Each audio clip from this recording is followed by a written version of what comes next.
നമസ്കാരം. Annie ഡില്ലാർഡിന്റെ total Eclipse എന്ന ഉപന്യാസത്തെക്കുറിച്ചാണ് നമ്മൾ ഇന്ന് സംസാരിക്കാൻ പോകുന്നത്. നിങ്ങൾ നൽകിയ പഠനസഹായിയെ അടിസ്ഥാനമാക്കി നമുക്ക് ഈ അനുഭവത്തെ ഒന്ന് ആഴത്തിൽ മനസ്സിലാക്കാൻ ശ്രമിക്കാം. പുലിറ്റ്സർ പുരസ്കാരം നേടിയ ഡില്ലാർഡ് പ്രകൃതിയെക്കുറിച്ച് എഴുതുമ്പോൾ പോലും ശരിക്കും മനുഷ്യന്റെ ഉള്ളിലേക്കാണ് നോക്കുന്നത്. അപ്പോൾ നമ്മുടെ ഇന്നത്തെ ലക്ഷ്യം ഇതാണ്: 1979 കണ്ട ഒരു സൂര്യഗ്രഹണം എങ്ങനെയാണ് ഒരാളുടെ ലോകത്തെക്കുറിച്ചുള്ള ധാരണകളെ തലകീഴായി മറിച്ചതെന്ന് കണ്ടെത്തുക. ഇതൊരു വെറും ശാസ്ത്രീയ വിവരണമല്ല, മറിച്ച് ഒരു പ്രപഞ്ച പ്രതിഭാസം നമ്മുടെയൊക്കെ മനസ്സിന്റെ വാതിലുകൾ തുറക്കുന്നതിനെക്കുറിച്ചുള്ള ഒരു ചർച്ചയാണ്. അപ്പോൾ നമുക്ക് തുടങ്ങിയാലോ? ഡില്ലാർഡിന്റെ വിവരണത്തിലെ ഏറ്റവും ഞെട്ടിക്കുന്നൊരു താരതമ്യത്തിൽ നിന്ന് തന്നെ തുടങ്ങാം. സൂര്യഗ്രഹണം കണ്ടപ്പോൾ അവർക്കതൊരു മനോഹരമായ കാഴ്ചയായിരുന്നില്ല, മറിച്ച് ഭയപ്പെടുത്തുന്ന ഒന്നായിരുന്നു. സൂര്യനെ പൂർണ്ണമായി മറച്ച ആ കറുത്ത രൂപത്തെ അവർ വിശേഷിപ്പിക്കുന്നത് തീയിൽ പൊതിഞ്ഞ പരന്ന കറുത്ത ഡിസ്ക് എന്നാണ്. പക്ഷേ എന്നെ ശരിക്കും പിടിച്ചിരുത്തിയ ഉപമ അതല്ല. അതിനെ അവരൊരു മഷ്റൂം ക്ലൗഡ്, അതായത് ഒരു അണുബോംബ് സ്ഫോടനത്തിന്റെ അടയാളത്തോടാണ് താരതമ്യം ചെയ്യുന്നത്. സാധാരണ കവിതകളിലും കലയിലുമൊക്കെ സൗന്ദര്യത്തിന്റെ പ്രതീകമായ ഒരു സൂര്യഗ്രഹണത്തെ എന്തിനാണ് ഇത്ര വിനാശകരമായ ഒന്നിനോട് അവർ ഉപമിച്ചത്? അതൊരു സാധാരണ ചോദ്യമാണ്. കാരണം നമ്മുടെ എല്ലാം മനസ്സിൽ സൂര്യഗ്രഹണമെന്നത് അപൂർവമായ ഒരു സൗന്ദര്യാനുഭവമാണല്ലോ. പക്ഷേ ഡില്ലാർഡ് ആ പൊതുധാരണയെയാണ് ഇവിടെ തകർക്കുന്നത്. ഒരു മഷ്റൂം ക്ലൗഡ് എന്തിന്റെ അടയാളമാണ്? സർവനാശത്തിന്റെ. അതെ, സർവനാശത്തിന്റെ. ജീവന്റെ ഉറവിടമായ സൂര്യൻ നമുക്ക് ഊർജവും വെളിച്ചവും ചൂടും തരുന്ന ആ വലിയ ശക്തി ഒരു നിമിഷം കൊണ്ട് ഇല്ലാതാവുകയാണ്. ആ സ്ഥാനത്ത് വരുന്നത് കറുത്ത, മരണത്തെ ഓർമ്മിപ്പിക്കുന്ന ഒരു രൂപമാണ്. ആ കാഴ്ച നമ്മുടെ തലച്ചോറിന്റെ ഏറ്റവും പുരാതനമായ ഭാഗത്തെയാണ് ഉണർത്തുന്നത്. നമ്മുടെ എല്ലാ അറിവുകൾക്കും യുക്തിക്കും അപ്പുറമുള്ള ഒരു പ്രാകൃതമായ ഭയം. അപ്പോൾ അതൊരു യുക്തിപരമായ ചിന്തയല്ല, മറിച്ച് ശരീരത്തിന്റെ ഒരു പ്രതികരണമാണ്, അല്ലേ? തീർച്ചയായും. അതൊരു വിസറൽ റിയാക്ഷനാണ്. ലോകം പെട്ടെന്ന് നിശ്ശബ്ദവും നിശ്ചലവും ശൂന്യവുമായി എന്ന് ഡില്ലാർഡ് എഴുതുന്നുണ്ട്. ഒന്ന് ആലോചിച്ചു നോക്കൂ. പകൽ സമയത്ത് പക്ഷികളുടെ ശബ്ദം നിലയ്ക്കുന്നു, കാറ്റ് നിൽക്കുന്നു, നിറങ്ങൾ അപ്രത്യക്ഷമാകുന്നു. പ്രപഞ്ചത്തിന്റെ അടിസ്ഥാനപരമായ നിയമങ്ങൾ ഒരു നിമിഷത്തേക്ക് ലംഘിക്കപ്പെടുകയാണ്. നമ്മൾ സുരക്ഷിതരാണെന്ന് നമ്മളെ പഠിപ്പിച്ചതെല്ലാം ഒരു നുണയായിരുന്നോ എന്നൊരു തോന്നലാണ് ആ നിമിഷം ഉണ്ടാകുന്നത്. അതുകൊണ്ടാണ് അതിനെ ഒരു അണുബോംബ് സ്ഫോടനത്തോട് ഉപമിച്ചത്. രണ്ടും ഒരുപോലെ നമ്മുടെ സുരക്ഷിതത്വ ബോധത്തെ ഇല്ലാതാക്കുന്നു. അപ്പോ ഈ ഭയം വെറും ശരീരത്തിൽ ഒതുങ്ങുന്നില്ല, അത് മനസ്സിനെയും പിടിച്ചുകുലുക്കുന്നുണ്ടല്ലേ? ഒരുതരം പ്രതീകാത്മക മരണത്തെക്കുറിച്ചാണ് അവർ സംസാരിക്കുന്നത്. യാക്കിമയിലെ കുന്നിൻമുകളിൽ ഞങ്ങൾ ബൂട്ട്സിനുള്ളിൽ മരിച്ചു, നിത്യതയിൽ തനിച്ചായി എന്ന വാചകം അത് വളരെ ശക്തമാണ്. പക്ഷെ അതൊരു അതിശയോക്തിയല്ലേ? നിത്യതയിൽ തനിച്ചായി എന്നൊക്കെ പറയുമ്പോൾ അതിശയോക്തിയായിട്ട് നമുക്ക് തോന്നാം. പക്ഷെ ആ അനുഭവത്തിന്റെ തീവ്രതയെ സത്യസന്ധമായി പകർത്താൻ ശ്രമിക്കുകയാണവർ. ആ നിമിഷം വരെ അവർക്ക് പരിചിതമായിരുന്ന ലോകം അത് അപ്രത്യക്ഷമായി. വെളിച്ചം, ശബ്ദം, നിറങ്ങൾ, എന്തിന് സമയം പോലും നിശ്ചലമായതുപോലെ. അങ്ങനെയൊരു സാഹചര്യത്തില് നമുക്ക് ചുറ്റുമുള്ളവരുമായുള്ള ബന്ധം പോലും നഷ്ടപ്പെട്ടതായി തോന്നും.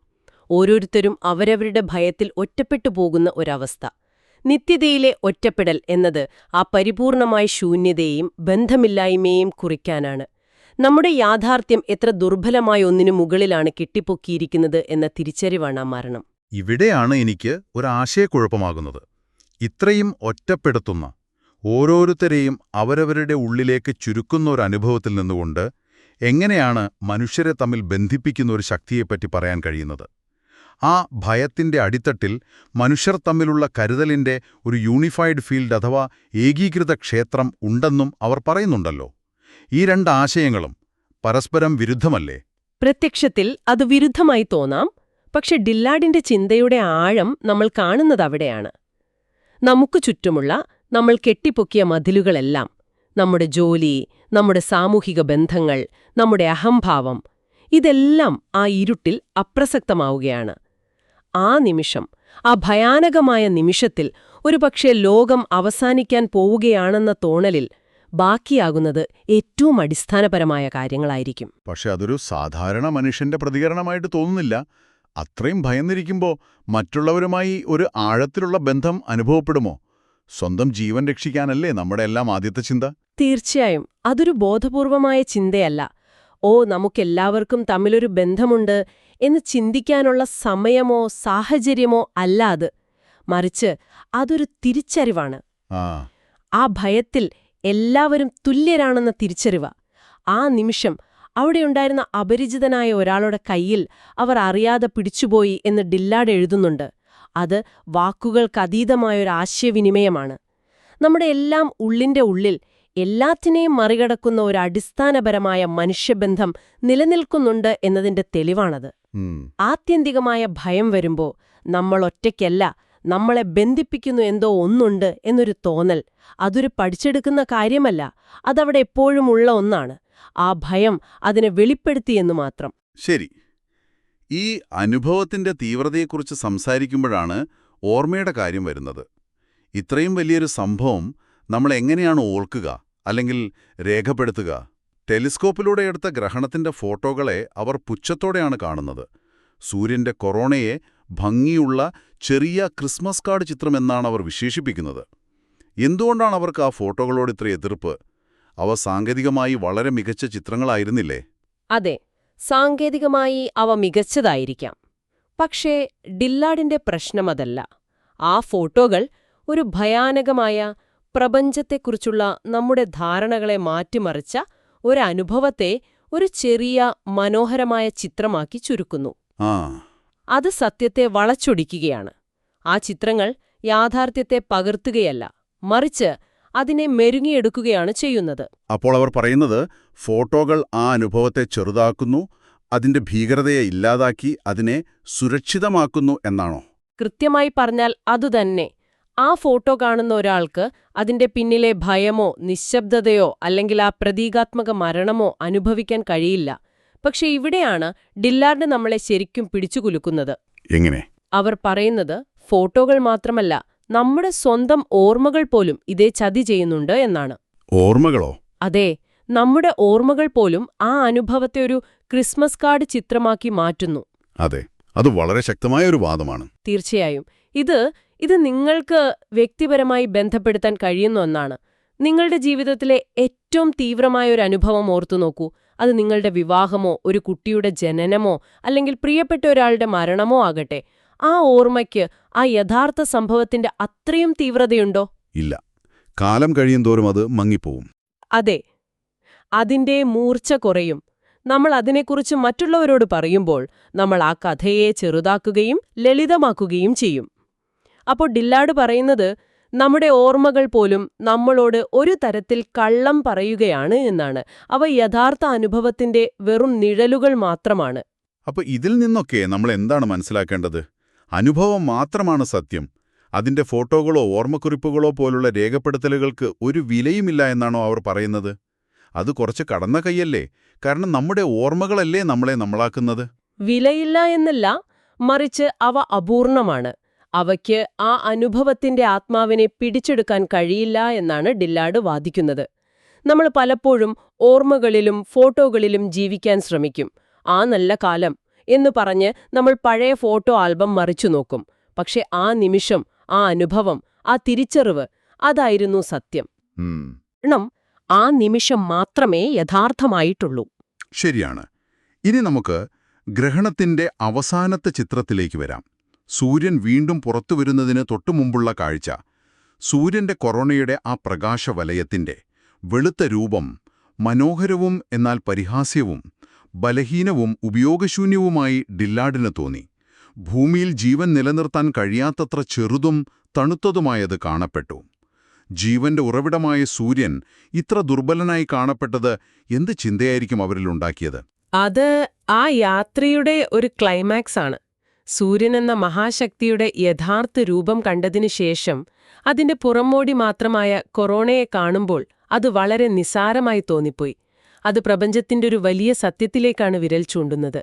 നമ്മൾ കാണുന്നതും ആശ്രയിക്കുന്നതുമായ പലതും യഥാർത്ഥത്തിൽ എത്ര ദുർബലമാണ് എന്ന തിരിച്ചറിവാണത്. ശരിയാണ്. ആ നിമിഷം വരെ സൂര്യൻ സർവശക്തനായിരുന്നു. എന്നാൽ ഗ്രഹണം കഴിഞ്ഞപ്പോൾ ആ ശക്തിയുടെ പരിമിതികളെക്കുറിച്ചുള്ള ഒരു ബോധ്യം അവർക്കുണ്ടായി. ഇതെല്ലാം കൂട്ടിവായിക്കുമ്പോൾ നിങ്ങൾ തന്ന ഈ പഠനസഹായിയിൽ പറയുന്നതുപോലെ ഈ ഗ്രഹണം ഒരു താക്കോൽ പോലെ പ്രവർത്തിച്ചു എന്ന് പറയാമല്ലേ? അതെ. അത് സാധാരണ അടഞ്ഞുകിടക്കുന്ന പല വാതിലുകളും തുറന്നു. ആദ്യം ആ പ്രാകൃതമായ ഭയത്തിന്റെ വാതിൽ. പക്ഷേ ഈ ഓർമ്മയുടെ പരാജയമെന്ന ആശയം ആ ഭയവുമായി എങ്ങനെയാണ് ബന്ധപ്പെടുന്നത്? ഒരുപക്ഷെ ആ ഭയം അത്ര തീവ്രമായതുകൊണ്ടാണോ ഓർമ്മയ്ക്ക് അതിനെ പൂർണ്ണമായി പിടിച്ചുവെച്ചാൻ കഴിയാതെ പോകുന്നത്? വളരെ നല്ലൊരു പോയിന്റാണ്. അതെ, അവ തമ്മിൽ ആഴത്തിലുള്ള ബന്ധമുണ്ട്. നമ്മുടെ മനസ്സിന് താങ്ങാൻ കഴിയാത്തത്ര തീവ്രമായ അനുഭവങ്ങളെ അത് സ്വയം സെൻസർ ചെയ്യും. ആ ഭയത്തെ അതിന്റെ പൂർണ്ണ രൂപത്തിൽ ഓർത്താൽ ഒരുപക്ഷെ നമുക്ക് സാധാരണ ജീവിതം നയിക്കാൻ കഴിഞ്ഞെന്ന് വരില്ല. അതുകൊണ്ട് മനസ്സതിനെ ഒരു ക്രിസ്മസ് കാർഡ് ചിത്രമാക്കി മാറ്റുന്നു. ഓർക്കാൻ എളുപ്പമുള്ള ഒന്നാക്കി മാറ്റുന്നു. അതെ, ഓർക്കാൻ എളുപ്പമുള്ള, ഭയം കുറഞ്ഞ ഒരു രൂപത്തിലേക്ക്. അതുകൊണ്ട് ഓർമ്മയുടെ പരാജയം എന്നത് മനസ്സിന്റെ ഒരു പോരായ്മയല്ല, മറിച്ചൊരു അതിജീവന തന്ത്രം കൂടിയാണ്. ആ ഭീകരമായ സത്യത്തിൽ നിന്ന് നമ്മളെ സംരക്ഷിക്കാനുള്ളൊരു മാർഗം. അപ്പോൾ ആ ഗ്രഹണം, തുറന്ന വാതിലുകൾ, അതായത് പ്രാകൃതമായ ഭയം, മരണത്തെയും യാഥാർത്ഥ്യത്തെയും കുറിച്ചുള്ള ചോദ്യങ്ങൾ, കാഴ്ചയുടെയും ഓർമ്മയുടെയും പരിമിതികൾ, ഇതെല്ലാം പരസ്പരം ബന്ധപ്പെട്ട് കിടക്കുന്നു. നമുക്ക് പുറത്തുള്ള ഒന്നിന് നമ്മുടെ ഉള്ളിലെ ഇത്രയും സങ്കീർണമായ ഭാഗങ്ങളെ വെളിപ്പെടുത്താൻ കഴിയുമെന്നത് അത്ഭുതകരമാണ്. അതെ, സൂര്യന്റെ ആ ദുർബലമായ രൂപം പ്രപഞ്ചത്തിന്റെ ഈ വലിയ കളിയിൽ മനുഷ്യന്റെയും ഭൂമിയുടെയും സ്ഥാനം എത്ര ചെറുതാണെന്ന് ഓർമ്മപ്പെടുത്തൽ കൂടിയായിരുന്നു. നമ്മൾ എത്ര വലിയ ആളുകളാണെന്ന് ചിന്തിച്ചാലും പ്രപഞ്ചത്തിന്റെ ഒരു ചെറിയ നിയമലംഘനം മതി നമ്മുടെ ലോകത്തെ തലകീഴായി മറിക്കാൻ.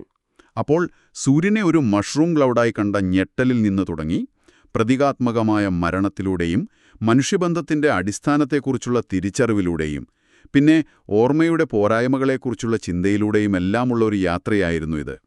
ഒരു സൂര്യഗ്രഹണം എന്ന ഒറ്റ അനുഭവം എത്രമാത്രം ചിന്തകളിലേക്കാണ് അവരെ കൊണ്ടുപോയത്. തീർച്ചയായും ഡില്ലാഡിന്റെ അനുഭവം നമ്മെ പഠിപ്പിക്കുന്നത് ഇതാണ്. നമ്മൾ എത്രയൊക്കെ ശാസ്ത്രീയമായി ചിന്തിച്ചാലും, നമ്മുടെ ലോകത്തെക്കുറിച്ച് നമുക്ക് എത്രയൊക്കെ അറിയാമെന്ന് വിശ്വസിച്ചാലും, ഒരു പ്രകൃതി പ്രതിഭാസത്തിന് പോലും നമ്മുടെ സങ്കല്പങ്ങളെയും സുരക്ഷിതത്വബോധത്തെയും ഒരു നിമിഷം കൊണ്ട് ഇല്ലാതാക്കാൻ കഴിയും. എന്നിട്ട് പ്രപഞ്ചത്തെയും നമ്മളെ തന്നെയും പുതിയൊരർത്ഥത്തിൽ കാണാൻ പ്രേരിപ്പിക്കാനും കഴിയും. നമ്മുടെ അറിവിന്റെ പരിമിതികളെ അത് ഓരോ നിമിഷവും തുറന്നുകാട്ടുന്നു. ഡില്ലാഡിന്റെ ഈ ആശയങ്ങളെക്കുറിച്ച് ചിന്തിക്കുമ്പോൾ ഒരു ചോദ്യം ബാക്കിയാവുന്നു. നമ്മുടെ ഏറ്റവും തീവ്രമായ അനുഭവങ്ങളെ പൂർണ്ണമായി പകർത്താൻ ഓർമ്മകൾക്കോ ഫോട്ടോകൾക്കോ കഴിയില്ലെങ്കിൽ ജീവിതത്തിലെ യഥാർത്ഥത്തിൽ പ്രധാനപ്പെട്ടവയെ നമ്മൾ എങ്ങനെയാണ് മുറുകെ പിടിക്കുക? ആ അനുഭവം കഴിയുമ്പോൾ നമ്മുടെ കയ്യിൽ യഥാർത്ഥത്തിൽ എന്താണ് ബാക്കിയുണ്ടാകുക?